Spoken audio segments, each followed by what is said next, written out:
Sheila Johnson and every WNBA star should thank God every morning and every night for Caitlin Clark. Skip Bist recently expressed strong opinions about the WNBA and critics of Caitlin Clark, leaving the sports world stunned. The renowned journalist and commentator didn't hold back, criticizing the unusual reactions to Clark's Time Athlete of the Year award. Yet, here was her greatest achievement. The biggest reason she was chosen Athlete of the Year by Time: Caitlin Clark lifted the WNBA into the national consciousness, made it a thing for the first time.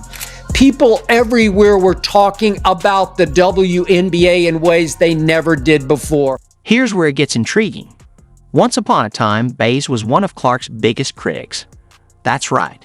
So how did Biss go from criticizing her to becoming one of her strongest supporters? And why is the WNBA treating Clark's success as an issue? We'll dive into these questions and more in this video. Ready?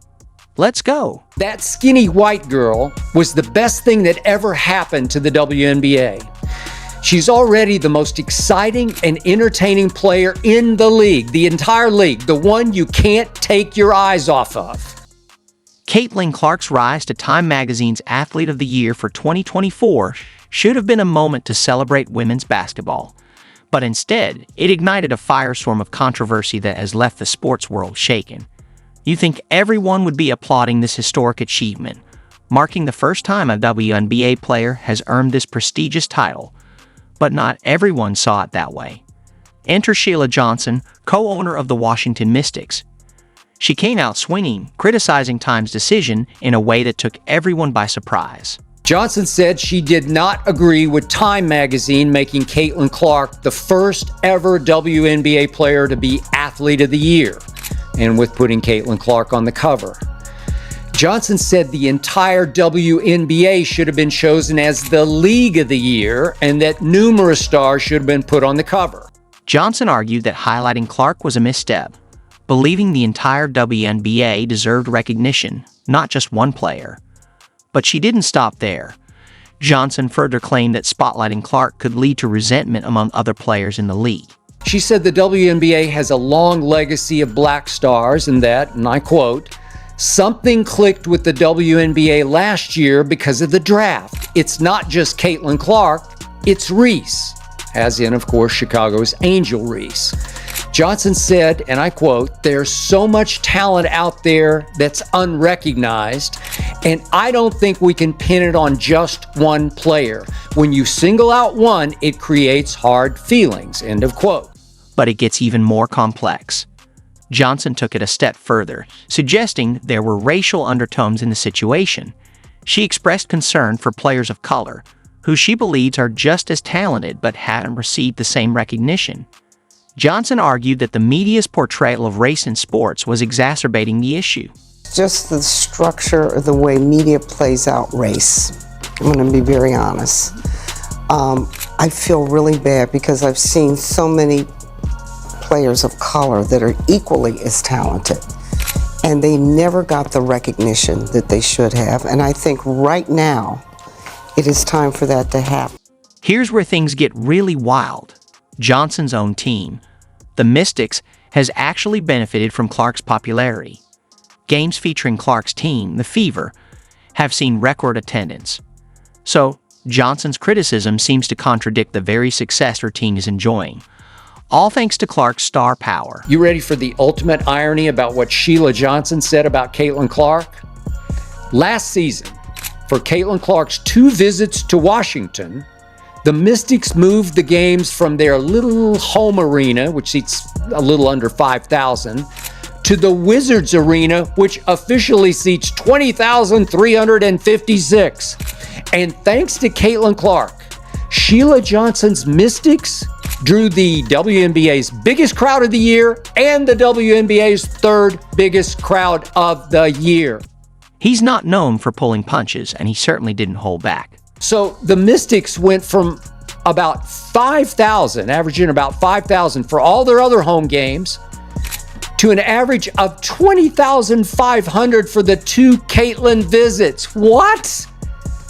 I mean, Sheila Johnson should, I don't know, at least send Caitlin some flowers, because she never gives her any flowers in interviews for sure.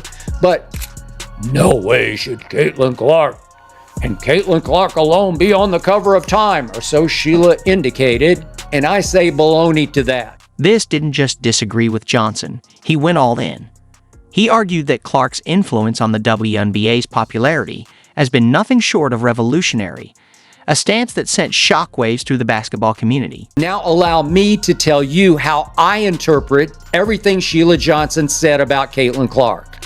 Johnson is saying to me, the majority of WNBA players are black and have always been black, that basketball belongs more to black players than to white, and that it's not healthy for the league to have a white player featured as Athlete of the Year on the cover of Time.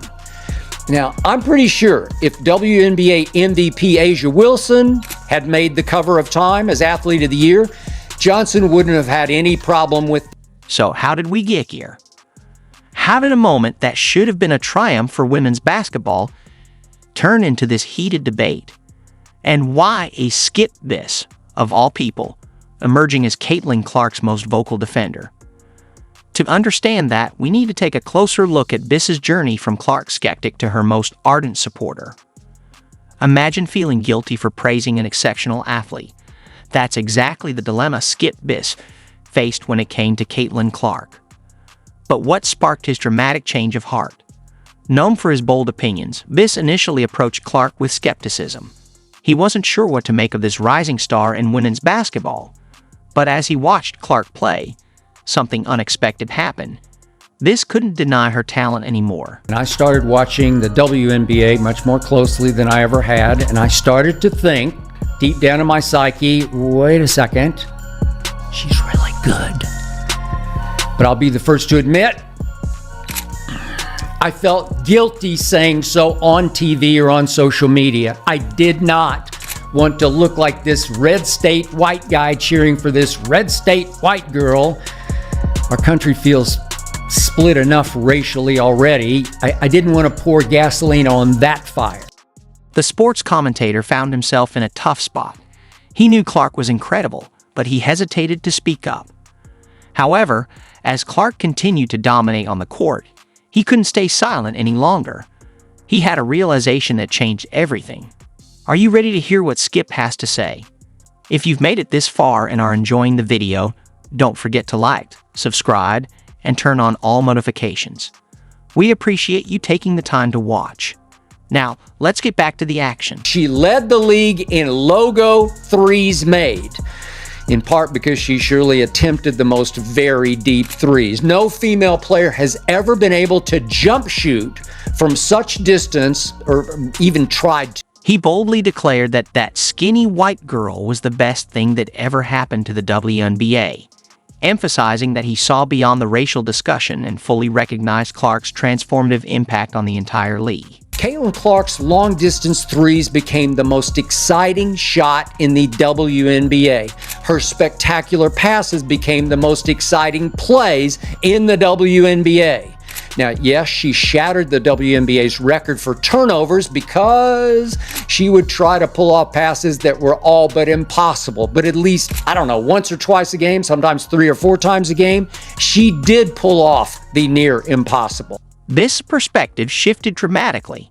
He began to see Clark as a game changer for women's basketball. She's already the most exciting and entertaining player in the league, the one you can't take your eyes off of. He emphasized that this wasn't just about race anymore. It was about talent, entertainment, and growing the sport. Yet she accomplished all of the above while occasionally being bullied and cheap-shotted by veteran players who clearly were jealous and resentful of the publicity she was generating. Not just generating about her, but for the league. Yet not once did Caitlin Clark complain about the bullying or the cheap-shotting. Not once did she say anything but the right thing about how black stars had built this league. Caitlin Clark just kept playing, kept getting better and better and better. When Sheila Johnson criticized Clark's Time Athlete of the Year award, Biss didn't hold back.